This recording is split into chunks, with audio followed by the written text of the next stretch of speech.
Bonjour les amis. Avez-vous déjà imaginé que la personne en qui vous aviez le plus confiance, celle que vous considériez comme votre refuge, puisse vous pousser dans une froide cellule de prison uniquement pour s'emparer de votre fortune? C'est précisément le terrible cauchemar qu'a vécu Chloé Girard. Mais juste au moment où la porte de la cellule se refermait et que tout espoir semblait perdu, un gardien de prison la regarda et murmura une phrase qui allait tout changer. Ce soir, le plan commence. Cette histoire n'est pas seulement celle d'une trahison, mais celle de la découverte de la lumière dans les endroits les plus obscurs. La fin, sans aucun doute, vous réchauffera le cœur et vous laissera un sourire de satisfaction. Avant de commencer, un moment de votre attention. Montrez votre enthousiasme en cliquant sur les boutons j'aime et s'abonner. Et n'oubliez pas de laisser votre nom, votre ville et le mot « présent » dans la section des commentaires ci-dessous. Maintenant, commençons l'histoire. Ce matin-là, la paix régnait dans la luxueuse maison de campagne de Chloé, nichée au cœur de la vallée de la Loire. Le soleil matinal filtrait à travers les immenses portes-fenêtres, illuminant une salle à manger impeccablement rangée. Chloé savourait un croissant et un café au lait chaud en contemplant le magnifique jardin à l'arrière. Tout semblait parfait. Elle avait la maison de ses rêves, une entreprise prospère héritée de son défunt père et, bien sûr, un mari séduisant qui semblait l'aimer immensément. Son mari, Nicolas Laurent, venait de descendre de l'étage. Il avait fière allure dans un costume coûteux, prêt à partir au bureau à Orléans. Nicolas s'approcha de Chloé, déposa un tendre baiser sur son front et s'assit en face d'elle. « Le café au lait que tu prépares est toujours le meilleur, ma chérie », la complimenta Nicolas avec ce doux sourire qui faisait toujours fondre le cœur de Chloé. Elle lui rendit son sourire. « Termine ton petit déjeuner ou tu seras en retard à la réunion du conseil, » dit Chloé avec tendresse. Mais la paix de cette matinée vola en éclats en un instant. Les sirènes des voitures de police résonnèrent devant leur grand portail, brisant le silence de ce quartier exclusif. Avant que Chloé ne puisse comprendre ce qui se passait, la porte principale de la maison s'ouvrit brutalement. Un groupe de policiers armés entra d'un pas décidé, le visage sévère. Les aides ménagères crièrent de peur et se dispersèrent dans les coins de la pièce. Chloé se leva en tremblant. La tasse de café faillit lui échapper des mains. Son cœur battait si fort qu'il semblait vouloir sortir de sa poitrine. « Chloé Girard, vous êtes en état d'arrestation !» s'exclama un officier d'une voix tonitruante, pointant son doigt directement vers le visage de Chloé. Chloé resta bouche bée. Son visage devint pâle. « Quoi?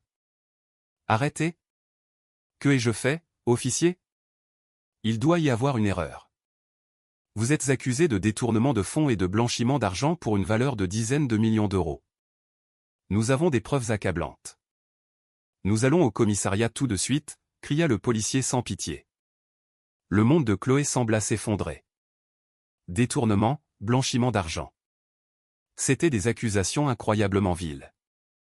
Toute sa vie, elle avait maintenu l'héritage de son défunt père avec une intégrité absolue. Elle n'avait jamais touché un seul euro de l'entreprise pour son bénéfice personnel illicite. Chloé se tourna désespérément vers Nicolas, espérant qu'il interviendrait et la défendrait, qu'il serait son bouclier comme il l'avait promis dans ses vœux de mariage. Et à première vue, il semblait que Nicolas le faisait vraiment. « Officier, attendez un instant. Cela doit être une erreur, » dit Nicolas en se frayant un chemin parmi les policiers. Son visage était empli d'horreur et de larmes. Il s'agenouilla même devant l'officier, suppliant d'une voix brisée. « Ma femme est une bonne personne, officier. Elle ne ferait jamais une chose pareille. S'il vous plaît, ne l'emmenez pas. Vérifiez vos preuves à nouveau. » Chloé se sentit touchée en voyant la lutte de son mari. Au milieu de sa panique extrême, elle sentit qu'elle avait encore quelqu'un sur qui s'appuyer. « Nicolas, aide-moi. »« Je n'ai rien fait de mal, » sanglota Chloé à voix basse. Nicolas se releva et serra Chloé fort, très fort, dans ses bras. « Calme-toi, chérie. Je ne laisserai personne te toucher. Je trouverai le meilleur avocat du pays. Tu dois être forte, » lui murmura Nicolas à l'oreille. Mais à l'instant où cette étreinte eut lieu, Chloé sentit que quelque chose ne collait pas. Le corps de Nicolas ne tremblait pas. Sa respiration était régulière, calme et sereine. Il n'y avait aucun signe d'un cœur emballé comme celui d'un mari dont la femme bien-aimée est sur le point d'être traînée en prison. Le calme physique de Nicolas contredisait totalement les supplications qui sortaient de sa bouche. Assez de théâtre, emmenez la suspecte, ordonna l'officier. 2 policiers séparèrent de force leur étreinte. Les mains délicates de Chloé furent brutalement tirées vers l'arrière. Le froid cliquetis des menottes métalliques se fit douloureusement sentir sur ses poignets, lui ravissant sa liberté. Chloé fut sortie de force de sa maison comme une criminelle. « Nicolas !» cria Chloé désespérée, regardant en arrière pendant qu'on la traînait vers la sortie. C'est alors, sur le seuil de sa magnifique demeure, que Chloé fut témoin d'une scène qui lui glaça le sang, une vision plus froide que les barreaux de la prison. Nicolas se tenait là, debout. Le visage terrorisé et les larmes qui coulaient sur ses joues un instant plus tôt avaient disparu, comme effacés par une main invisible. Il ajusta tranquillement les revers de son costume. Son regard vers Chloé n'était ni triste ni empli de perte. Lentement, les coins des lèvres de Nicolas se courbèrent vers le haut, formant un sourire de satisfaction. Il observa la police emmener Chloé et, astucieusement, lui fit un clin d'œil. Ce regard semblait dire « Profite de ta nouvelle maison, chère épouse. Ta fortune est désormais mienne. » À cet instant, Chloé réalisa qu'il ne s'agissait pas d'une erreur administrative, ni d'une calomnie d'un concurrent commercial. C'était un piège méticuleusement conçu par l'homme qui dormait à ses côtés chaque nuit, son propre mari, pour pouvoir prendre le contrôle de tous ses biens et de l'entreprise sans aucun obstacle. Chloé fut poussée à l'intérieur d'un fourgon de police suffocant. À travers la vitre grillagée, elle put voir ses voisins, qui avaient commencé à s'attrouper, la regardant avec mépris et condamnation. Le véhicule se mit en marche, laissant derrière lui sa luxueuse maison qui semblait désormais un souvenir du passé. Dans la solitude du fourgon, les larmes de Chloé commencèrent à couler, non plus de peur, mais à cause de la douleur lancinante de la trahison qui lui déchirait le cœur. Nicolas l'avait jetée à la poubelle de la prison. Mais derrière ces larmes, les mains de Chloé, bien que menottées, se fermèrent en poings serrés. Elle fit un vœu dans son cœur, ce seraient les dernières larmes qu'elle verserait pour cet homme. L'air vicié du parloir du centre de détention était asphyxiant, avec une odeur nauséabonde de sueur et de déterge bon marché. Chloé était assise sur une chaise en métal froide. Son corps se sentait meurtri, bien qu'elle n'ait fait aucun travail physique. L'uniforme pénitentiaire gris qu'elle portait désormais était rêche contre sa peau, un substitut cruel aux vêtements de soie qu'elle avait l'habitude de porter. Son visage était pâle et sans maquillage, et les cernes sous ses yeux indiquaient qu'elle n'avait pas dormi une seconde depuis son incarcération dans cet horrible endroit. La porte en métal grinça en s'ouvrant. Chloé leva la tête, espérant voir le visage de maître Monique Beaumont, l'avocate de confiance de son défunt père, qu'elle considérait comme une mère. Mais cet espoir s'évanouit en un instant. Celui qui entra fut Nicolas. Son mari avait l'air très frais et soigné, un contraste frappant avec l'apparence débraillée de Chloé. L'arôme de son eau de Cologne coûteuse, que Chloé avait l'habitude de lui acheter, se répandit comme pour se moquer de la situation de Chloé, qui sentait maintenant l'humidité de la prison. Nicolas s'assit avec désinvolture face à Chloé. Il regarda sa femme non avec désir, mais comme s'il inspectait une marchandise endommagée. Sans salutation ni question sur son état, Nicolas posa directement un épais dossier sur la table qui les séparait. Le bruit du dossier frappant la table en métal résonna dans la pièce silencieuse. « Signe ça », dit Nicolas sèchement, glissant un stylo de luxe vers Chloé. Chloé regarda le dossier avec des yeux confus, puis plongea son regard dans celui de son mari. « Qu'est-ce que c'est, Nicolas ? Où est maître Beaumont ? J'ai demandé au gardien dès le premier jour de la contacter. Pourquoi n'est-elle pas venue ? » Nicolas laissa échapper un petit rire, un rire sec et méprisant. Il s'adossa avec arrogance à sa chaise. « Maître Beaumont. Ah, cette vieille dame. Elle ne viendra pas, Chloé. Ni aujourd'hui, ni demain, et probablement plus jamais. » Le cœur de Chloé fit un bond. « Qu'est-ce que tu veux dire ? C'est l'avocate de notre famille. J'ai dit aux responsables du centre et aux enquêteurs que tu souffrais de problèmes mentaux dus au choc et que tu refusais de voir qui que ce soit, sauf ton mari, répondit Nicolas avec indifférence, jouant avec le bout de sa cravate. De plus, j'ai engagé un nouvel avocat pour toi, un qui, bien sûr, travaille pour mes intérêts, pas pour les tiens. Chloé écarquilla les yeux, incrédule. Sa connexion avec le monde extérieur avait été complètement coupée. Elle était comme un oiseau aux ailes brisées, piégé dans une cage insonorisée. « Tu es un monstre, Nicolas. Tu es le diable », murmura Chloé d'une voix tremblante, contenant sa rage. « Qu'y a-t-il dans ce dossier ? Tu veux me voler l'entreprise, n'est-ce pas? Intelligente, la complimenta Nicolas avec sarcasme. C'est une procuration pour le transfert total des actifs. Le contrôle de l'entreprise, les terrains et tous les comptes à ton nom doivent être transférés au mien. La raison est simple et logique, ma chérie. Comme tu es maintenant suspecte dans une affaire de corruption et de blanchiment d'argent, tes actifs risquent d'être confisqués par l'État. La seule façon de sauver notre fortune est de la transférer à mon nom, qui est propre, avant qu'il ne soit trop tard. Ce n'est pas notre fortune, c'est l'héritage de mon père. Cria Chloé, les larmes aux yeux. Et je ne suis pas corrompu. Tu m'as tendu un piège. Tu as falsifié les rapports financiers, n'est-ce pas? Tu as ordonné au personnel des finances d'insérer des transactions fausses. Nicolas se pencha en avant. Son visage était maintenant très proche de la vitre de séparation. Son sourire s'élargit, révélant sa nature cupide. Oui, je l'ai fait. Et alors? Qui va te croire? L'épouse qui ne connaît rien aux affaires ou le mari loyal qui se bat pour sauver le patrimoine familial? Le monde t'a déjà condamné, Chloé. La nouvelle de ton arrestation a fait les gros titres de tous les journaux et télévisions.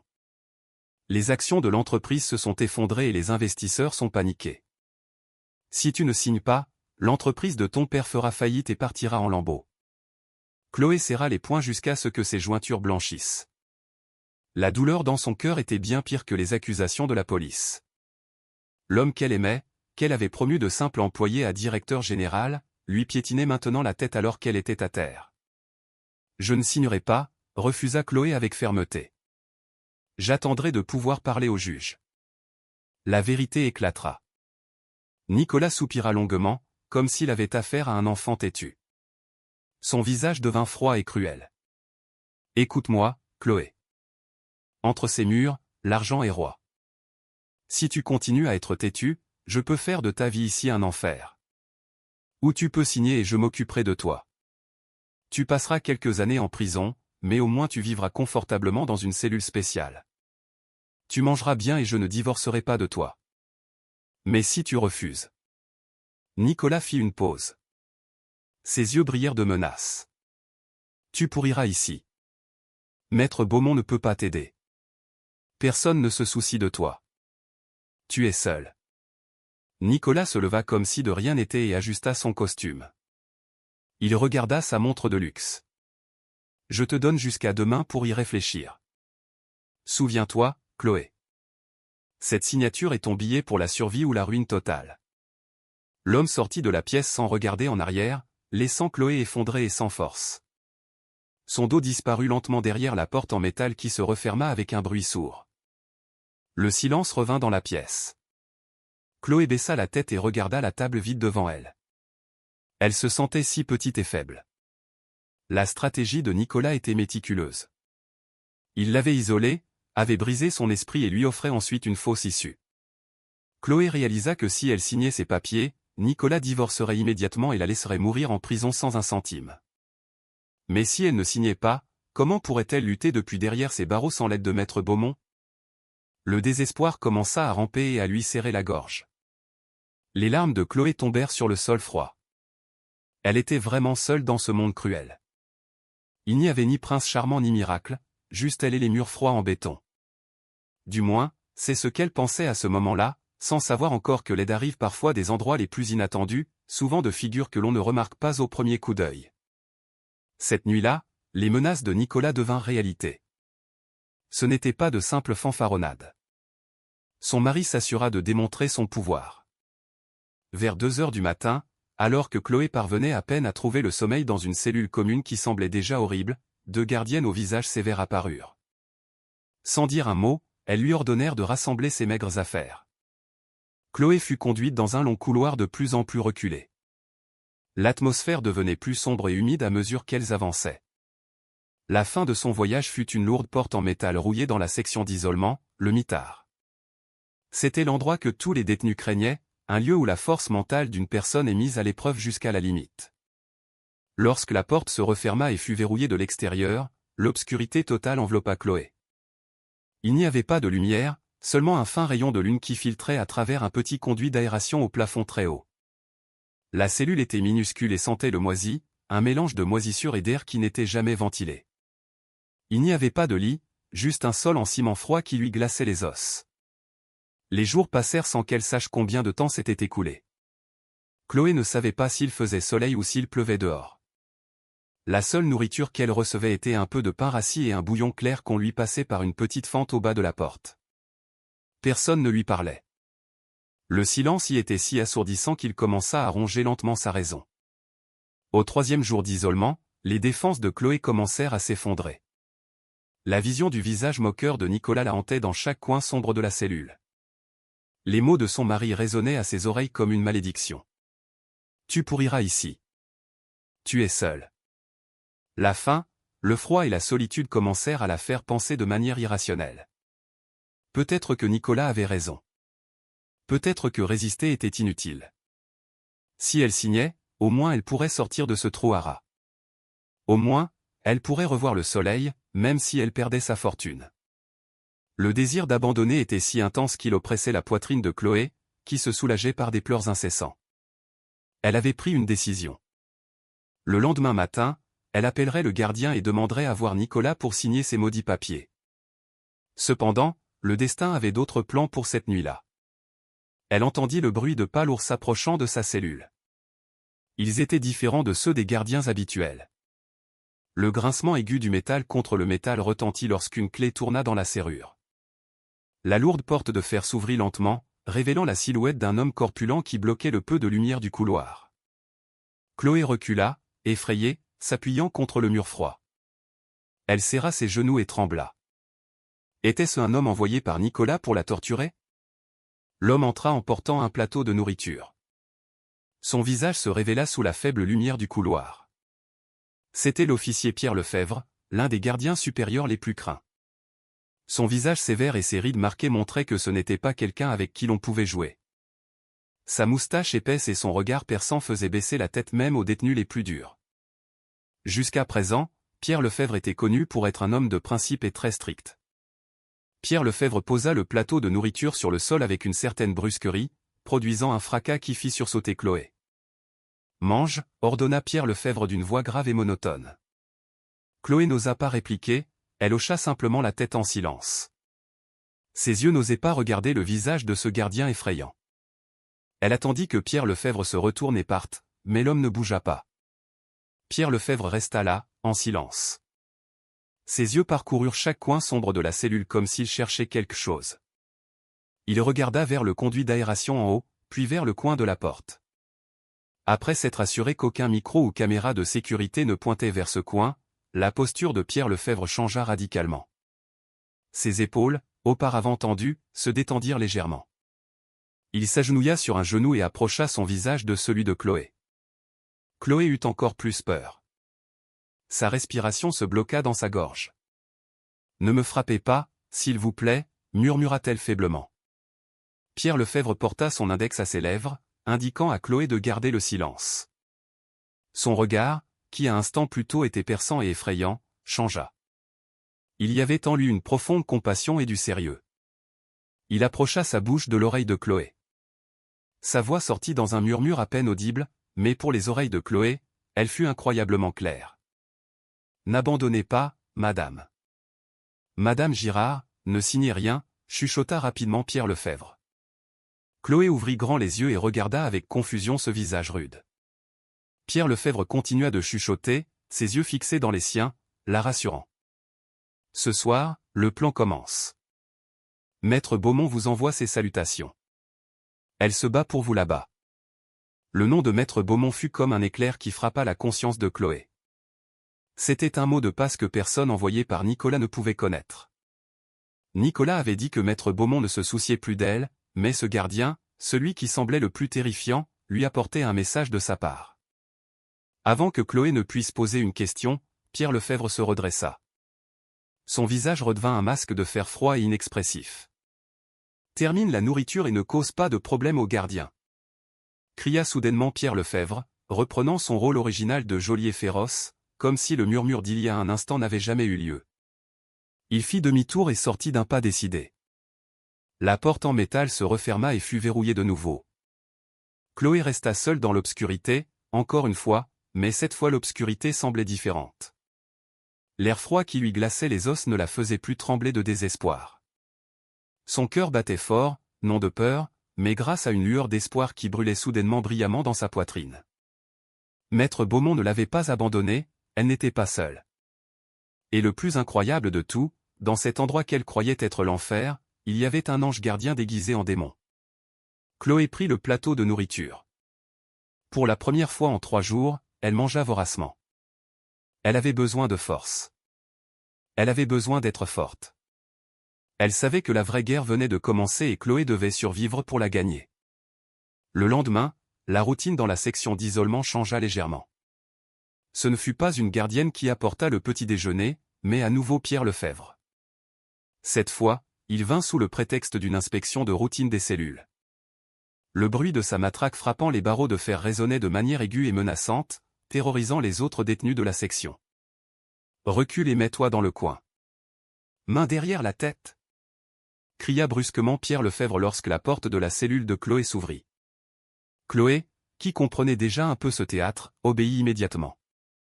Elle resta tremblante dans un coin de la cellule humide. Pendant ce temps, Pierre Lefebvre entra et commença à fouiller son mince oreiller et à inspecter brutalement les fissures des murs. Ses mouvements semblaient violents pour quiconque observait depuis la caméra de surveillance au bout du couloir, mais pour Chloé, qui était proche, elle pouvait voir que ses mains corpulentes bougeaient avec un soin extrême pour ne pas abîmer son seul lieu de repos. Lorsque Pierre Lefebvre s'accroupit près de Chloé en feignant d'inspecter le sol, il parla de nouveau à voix basse, très basse, presque couverte par le bruit de ses bottes qu'il provoquait délibérément. « Ne vous inquiétez pas, madame. La caméra du couloir ne peut pas enregistrer le son dans ce coin, murmura-t-il rapidement. Chloé s'arma de courage et regarda ce visage rude. Pourquoi? Pourquoi faites-vous cela? Si Nicolas l'apprend, vous pourriez être renvoyé ou même aller en prison. Pierre Lefebvre soupira brièvement. Ses yeux semblèrent regarder à travers les murs sombres de la prison pendant un instant. Il y a 10 ans, madame, vous souvenez-vous du programme?